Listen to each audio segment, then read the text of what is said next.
नमस्कार दोस्तों, आप सभी का हमारे चैनल ऑल इंडिया वेदर में एक बार फिर से स्वागत है। इस वीडियो में दोस्तों हम बात करेंगे बंगाल की खाड़ी में बनने वाले मजबूत सिस्टम के बारे में कि कौन कौन से सिस्टम बंगाल की खाड़ी में बनेंगे, साथ ही साथ उनका ट्रैक क्या रहेगा, कौन कौन से राज्यों में ये बारिश देंगे, किन किन राज्यों में भारी बारिश होगी, तबाही वाली बारिश होगी, क्या सिस्टम ये तूफान बनेगा, अगर तूफान बनेगा तो किन राज्यों पर जो है ये लैंडफॉल करेगा। इसकी भी संपूर्ण जानकारी आपको इस वीडियो में दी जाएगी, तो वीडियो में अंत तक बने रहे, तभी आपको मौसम की सटीक जानकारी समझ में आएगी। तो सबसे पहले दोस्तों हम सिस्टम के बारे में बात कर लेते हैं। दोस्तों ये जो मैप आपको दिखाया जा रहा है, ये 17 नवंबर से लेकर 1 दिसंबर के मध्य होने वाली बारिश को दर्शाया गया है इस मैप में। ये जीएफएस का मैप है और हमारे अनुसार भी कुछ बदलाव इसमें किया गया है। सिस्टम की अगर मैं बात करूं तो दोस्तों 22 नवंबर के आसपास बंगाल की खाड़ी में एक लो प्रेशर एरिया विकसित होने की संभावना है, जो कि बंगाल की खाड़ी के मध्य क्षेत्रों के आसपास बनेगा। यह लगभग 21-22 नवंबर के आसपास बनेगा। उसके बाद दोस्तों इसके धीरे धीरे इंटेंसिफाई होने की संभावना है। 23-24 नवंबर आते आते ये well mark low pressure area, उसके बाद इसके डिप्रेशन बनने की प्रबल संभावना दिखाई दे रही है। यानी कि 25 नवंबर आता है ये डिप्रेशन बन जाएगा। वहीं 26-27 नवंबर आता है इसके जो है डीप डिप्रेशन बनने की संभावना है। उसके बाद ऐसा हो जाए कि कुछ समय के लिए तूफान भी बन जाए। तूफान की संभावना भी कम है, हालांकि काफ़ी मॉडल दर्शा रहे तूफान बनने की संभावना है, लेकिन मेरे अनुसार अगर मैं मेरे अकॉर्डिंग बताऊं तो अभी तूफान बनने की संभावना ज़्यादा नहीं है। हाँ, डिप्रेशन और डीप डिप्रेशन ये ज़रूर बन सकता है, तूफान बनने की संभावना भी कम है। तूफान बन भी सकता है, अगर बनेगा तो कुछ समय के लिए ही ये सिस्टम तूफान बनेगा। हालांकि ज़्यादा दिनों तक ये समुद्र में रहेगा, उसके बाद भी तूफान बनने की संभावना इसकी अभी कम है। आगे आगे आपको जैसे जैसे हम आगे बढ़ेंगे वैसे वैसे स्थितियाँ साफ होती जाएंगी। अभी बहुत दिन पड़े हैं तो बदलाव होना संभव है। तो कुछ इस प्रकार दोस्तों ये सिस्टम बनेगा। डीप डिप्रेशन इसके 27 नवंबर के आसपास बनने की संभावना है। हो जाएगी 28 नवंबर को तूफान भी बन जाए, उसकी जानकारी आपको आगे दी जाएगी। तो इसके ट्रैक की अगर मैं बात करूँ दोस्तों, इसका ट्रैक आपको अभी के अनुसार दो दिखाई दे रहे होंगे।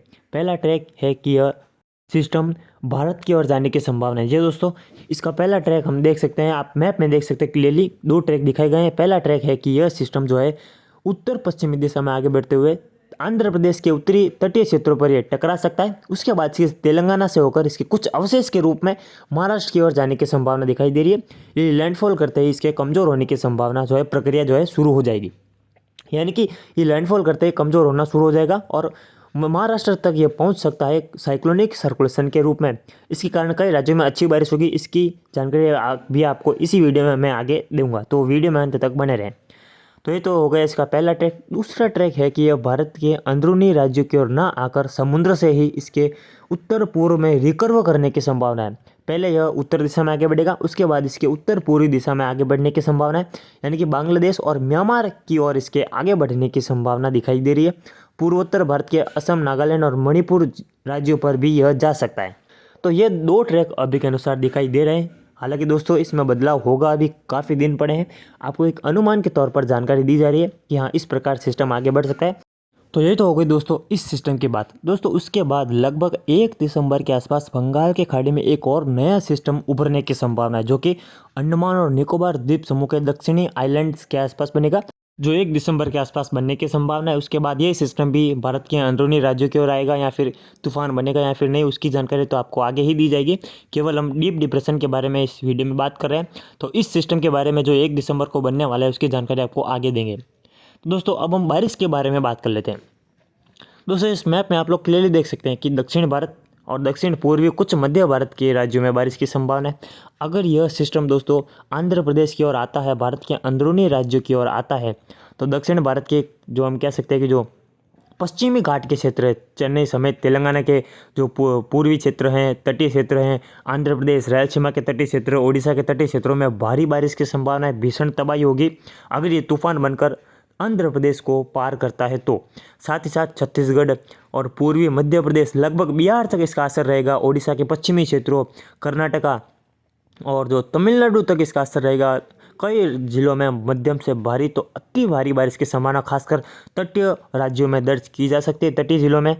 वहीं साथ ही साथ गोवा और केरला, तमिलनाडु के अंदर अंदरूनी क्षेत्र, वहीं साथ ही साथ दक्षिणी जो कर्नाटका के क्षेत्र हैं और तेलंगाना, पूर्वी महाराष्ट्र, विदर्भ, दक्षिणी पूर्वी मध्य प्रदेश जिसमें जबलपुर संभाग और जो कटनी, मांडला, बालाघाट के क्षेत्र हैं, छत्तीसगढ़ और जो विदर्भ से लगे हुए मध्य प्रदेश के क्षेत्र है वहाँ तक इसका असर रहेगा।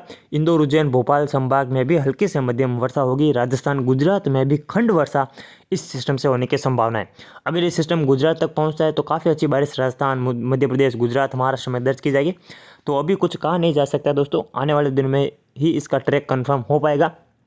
अभी 2 ट्रैक हैं और आने वाले दिनों में जल्द एक ट्रैक, कोई भी एक ट्रैक कंफर्म हो जाएगा। तो अगली वीडियो में हम आशा करते हैं कि कंफर्म ट्रैक के साथ आपको जानकारी दे।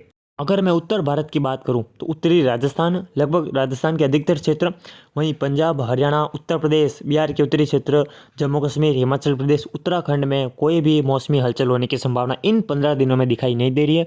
हाँ, मजबूत WD तो नहीं आएगा, लेकिन एक हल्का WD यानी कि एक हल्का पश्चिमी विक्षोभ लगभग हम कह सकते हैं कि 21 नवंबर के आसपास उत्तरी पहाड़ी हिमालयी राज्यों में दस्तक दे सकता है, जिसके कारण हिमाचल प्रदेश, उत्तराखंड और जो जम्मू कश्मीर के उत्तरी क्षेत्र हैं, पहाड़ी क्षेत्र, वहाँ पर कुछ हल्की बर्फबारी और हल्की बारिश की संभावना। ज़्यादा बारिश उत्तरी पहाड़ी हिमालयी राज्यों में दर्ज नहीं की जाएगी। साथ साथ पूर्वोत्तर भारत में हल्की से मध्यम, कुछ क्षेत्रों में तेज बारिश जारी रहेगी। गुजरात, राजस्थान, पश्चिमी मध्य प्रदेश, पश्चिमी महाराष्ट्र में ज़्यादा बारिश की संभावना नहीं है।